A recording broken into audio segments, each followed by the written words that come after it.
Hello everyone, this is me Jahazib. I hope you are doing so well. Today we are going to learn that how to develop multiple regression model in Excel and in eViews. Before developing that model in Excel or eViews, we have to understand the model is and what are the prerequisites for that model. In multiple regression model, we have some assumptions and some supporting evidence which we require in any case. To produce good research, we need to have that components in our research. What are the components? These are the components which I am going to show you in a Word document. Later on in the next video, we will develop that in Excel and then in eViews, and in the last we will compare the result developed by the Excel and developed by eViews 10. So let's move towards Word. The title of this study or this video is regression model in Excel and eViews 10. Whether in Excel or in eViews, the first thing which we will going to develop, that will be coefficient of correlation. Basically, what does the coefficient of correlation do?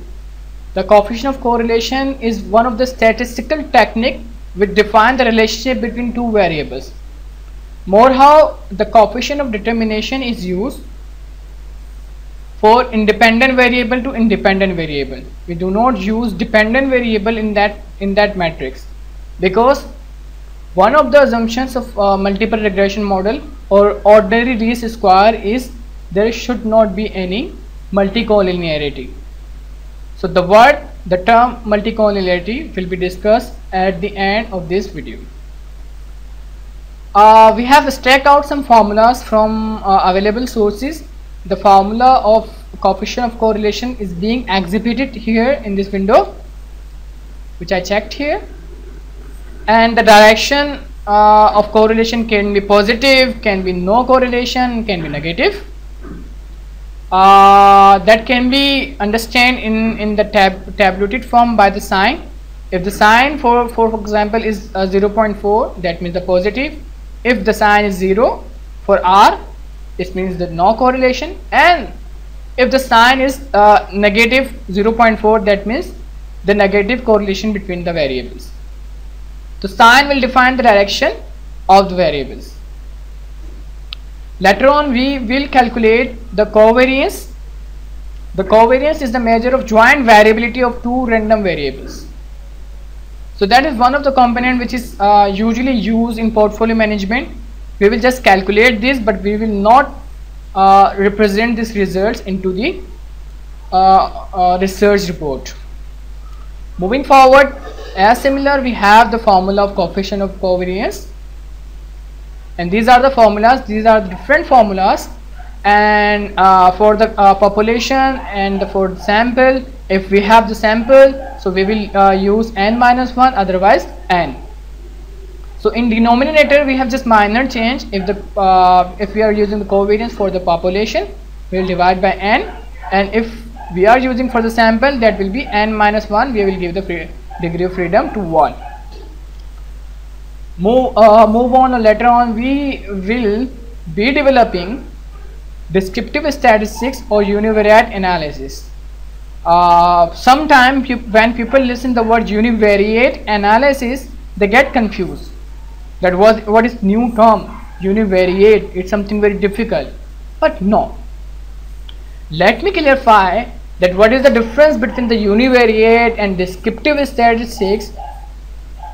Sorry. It can be very understandable by below mentioned table. Descriptive statistics comprise on the mean, standard deviation, minimum and maximum, and univariate only comprise on just one, that how many observations are there, or something like if you want to include mean, so you can also include mean or standard deviation in univariate analysis. It depends on you. Univariate is one of the simplest form of the statistical data description If you want to define your data, you can use univariate analysis, where you just show the observation and the mean.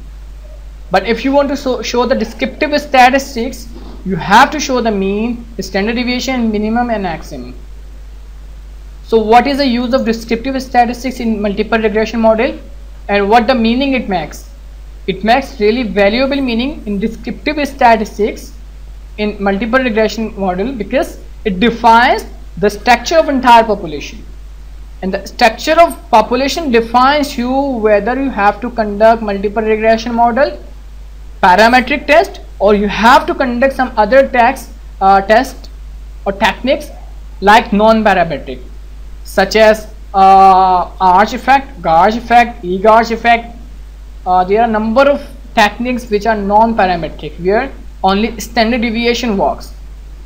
So what are the normal distribution, what are the skewed distribution, what are the flatter or the uniform distribution? This is defined by the descriptive statistics, and that is very important segment in entire research. So moving forward, that we have three kinds of distribution. The one, normal distribution, and the for normal distribution we have mean, median and mode. And the assumption is that mean should be equal to median, and that should be is equal to mode. If in that case, you can apply any regression model and any parametric test. For your knowledge and for addition to your knowledge, I just clarify the parametric term. Parametric term means any test which depends on the on mean calculation. Means the entire role of the calculation depends on the mean, because the mean, median, mode are equal to each other. Fine. And in down I have shown the graph, and graph is the bell curve which shows the normal distribution. It is the researchers are more familiar with this bell curve. The curve shows the data is distributed normally, right, left and median. Fine. If you go to the skewed distribution, so mean, median, mode are not equal. It can be the left skewed population or right skewed population, or positive skewness.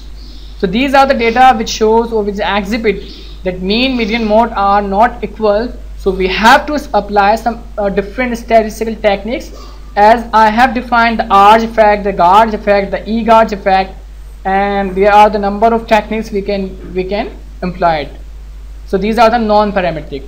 The term non-parametric means entire population, entire calculation is depend on the value of a standard deviation. The standard deviation plays pivotal role while conducting such techniques. So that means skewed population. More how researchers use the tools, the techniques, the statistical tests which are non-parametric in nature, because more it rarely happen the population is normally distributed. In uniform distribution and the large distribution, we don't need to conduct any research, because it doesn't make any meaning. If you take the sample from 1%, 15%, 50%, 75%, the all will give the same answer. So there is no need of research. If we go to the histogram, yes, histogram is some like the same as I have discussed before. It will just show the structure of population. If it is the bell curve, it is the skewed distribution, it is the flatter or uniform distribution, it can be visualized by the histograms. It just shows you the structure of population. Okay, rank and percentile, it doesn't have role in any research paper or research article, but we are going to work on Excel and we use 10 both. So to presenting rank percentile is just for the purpose of calculating this in Excel, nothing more. We will not going to calculate this in views. So this is the whole work, that how we are going to conduct the research and how we are going to apply the regression model.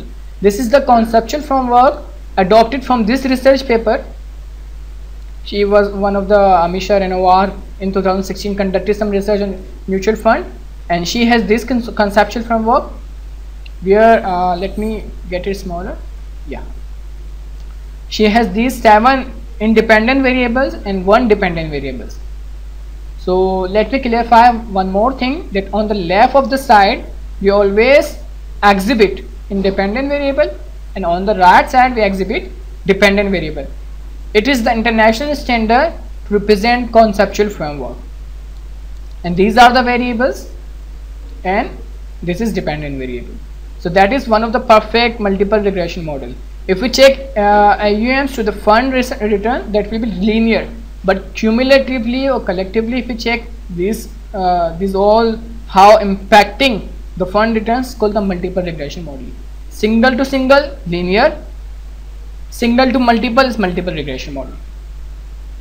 Okay, move forward. Let me get more bigger. Yes, regression assumptions. So we have actually 8 assumptions. 2 are pre-conditional assumption, or 6, and then 6 are post-conditional assumptions to apply a multiple regression model. Without this assumption, we cannot apply any regression model. 1. Let me clarify the pre-conditional assumptions and then post-conditional. In pre-conditional assumption, as I have defined, that sorry, population should be normally distributed. Otherwise, we cannot apply multiple regression model. That means the mean, the median, and mode should be equal. If these are not equal, we cannot apply multiple regression model. In number 2, parameters should be unbiased. This means that the researcher does not do any tampering with the data or something biasness with the data. Parameters means the sample of the population should be unbiased. So this should be perfect and unbiasedly collected. Post conditional assumptions, these are very important assumptions while conducting any multiple regression model. Without watching or overseeing these all 6 assumptions, model can collapse, can create big collapse. 1, as I have said in first one, in the very first, the correlation matrix shows you the multicollinearity. Multicollinearity means that the strong relation between the independent to the independent variable. Okay, multicollinearity shows you the strong, significant relationship between the independent to the independent variable, and the value should not be greater than 0.8. It is prescribed, it should not be 0.8. If it is more than 0.8, that means there is multicollinearity, but there is still no any specific reference which defines that multicollinearity benchmarks. But further, what the multicollinearity shows us, that the both independent variable defining the same thing. This is multicollinearity. In autocorrelation, basically autocorrelation is also some kind of serial correlation. It means the data has not been changed with the passage of time. Means that time has no effect on the data set, or time variation is not affecting the data set. That is autocorrelation. It is strongly suggested to check autocorrelation when you have the model of time series data like macroeconomic indicators. In heterozygosity, that shows you the data should be homozygous, not the heterozygous. This can be further checked from the Google. If you want to learn this, it is a very big topic. I will not go through it. In easy words, we just test here a test as DPG, Roche-Pagan-Godfrey test. Means data should not be heterozygous. It should be homozygous. In number 4, that error of specification, this I will define in the last.